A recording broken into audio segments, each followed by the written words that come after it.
अस्सलाम वालेकुम जी, की हाल है? कैसे हो सब? तो मेरे भैन भरा उम्मीद करनी है जी सब ठीक होवोगे।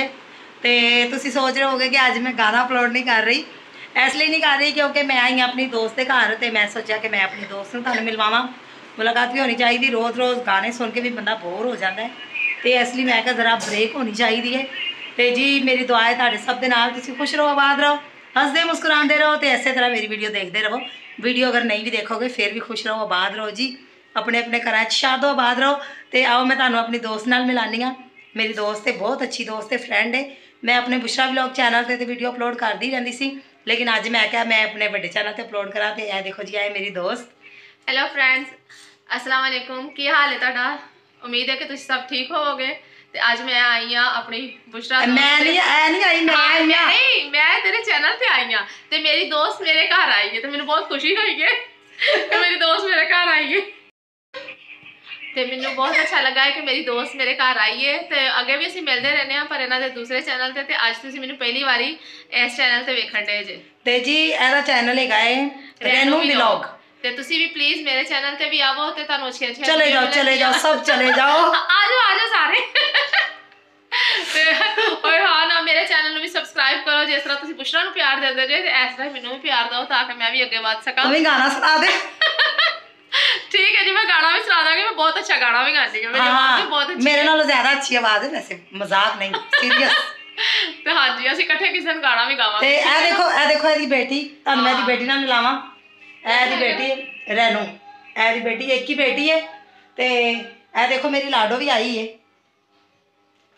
ਤੇ ਕਾਫੀ ਦਿਨਾਂ ਬਾਅਦ ਸਾਡੀ ਮੁਲਾਕਾਤ ਹੋਈ ਹੈ। ਤੇ ਮੈਂ ਅੱਜ ਸੋਚਿਆ ਮੈਂ ਕਿ ਅੱਜ ਮੈਂ ਤੁਹਾਨੂੰ ਮਿਲਾਨੀ ਆ, ਕਿਉਂਕਿ ਦੂਸਰੇ ਚੈਨਲ ਤੇ ਕਾਫੀ ਵੀਡੀਓ ਅਪਲੋਡ ਹੋਈਆਂ ਨੇ। ਅੱਜ ਇਹ ਵਾਲੇ ਚੈਨਲ ਤੇ ਤੁਹਾਨੂੰ ਆਪਣੀ ਦੋਸਤ ਨੂੰ ਮਿਲਾਇਆ।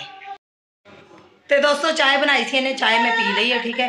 तो हुण मैं जा रही हाँ घर वापस। तो तुसीं थंबनेल देखा होना है कि थंबनेल से मैं की लिखा है, वो इसलिए लिखा है कि ਇਹਦੀ चोरी किस वजह तो पकड़ी गई है कि यह बना रही है कली कली साग। यह देखो तुहानूं मैं दिखावां, यह देखो साग कट भी रही है, यहदी बेटी बना भी रही है। लेकिन इन्हें चोरनी ने मैनू नहीं दसिया कि साग क्यों साग पका रही है। तो मैनू कह दस देंदी कि यार सुबह आ जाई साग खा ली।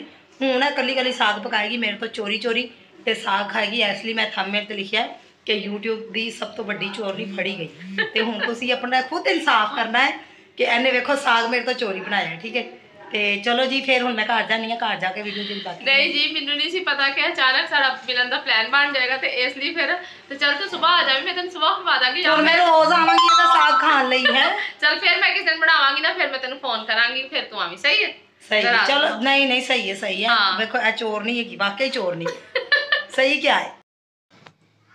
घर में आ गई हाँ जी, देखो अपने घर आ गई हाँ। तो इसलिए रात के टाइम में वीडियो इसलिए नहीं सी बनाई कि मैं काफ़ी लेट हो गई सी। तो घर आई तो लाइट गई सी, इसलिए हम वीडियो का एंड में सुबह कर रही हाँ। तो बाकी लाडो नूं मिलना चाहते हो तो लाडो देखो जी, यह लाडो है, ठीक है। तो लाडो जिद्दी लाडो जिद्दी बहुत हो रही है आजकल। लाडो बहुत ज़्यादा तंग कर रही है। तो बस इन्ना 2 साल च तंग नहीं किया जिन्ना लाडो हुण तंग कर रही है। तो जी तुहानूं सब ने देखा तो होगा, मेरी दोस्त मिली सी, मैं तो घर गई सी ते ओहदे नाल वीडियो बनाई सी। तो तुसीं सब जरूर वो चैनल पर जाना, उन्हें सपोर्ट करना। तो बाकी मैनू भी सपोर्ट करना बुशरा व्लॉग पे और सदाबहार ते दोनों पे। तो बाकी तुहाडी सब दी सपोर्ट दी बहुत बहुत बहुत मेहरबानी। तो तुसीं सपोर्ट कर भी रहे हो। तो फिर मिलांगे जी असीं हुण फिर कल नई वीडियो नहीं गाने नाल। उदों तक जी अल्लाह हाफिज़, बाय बाय।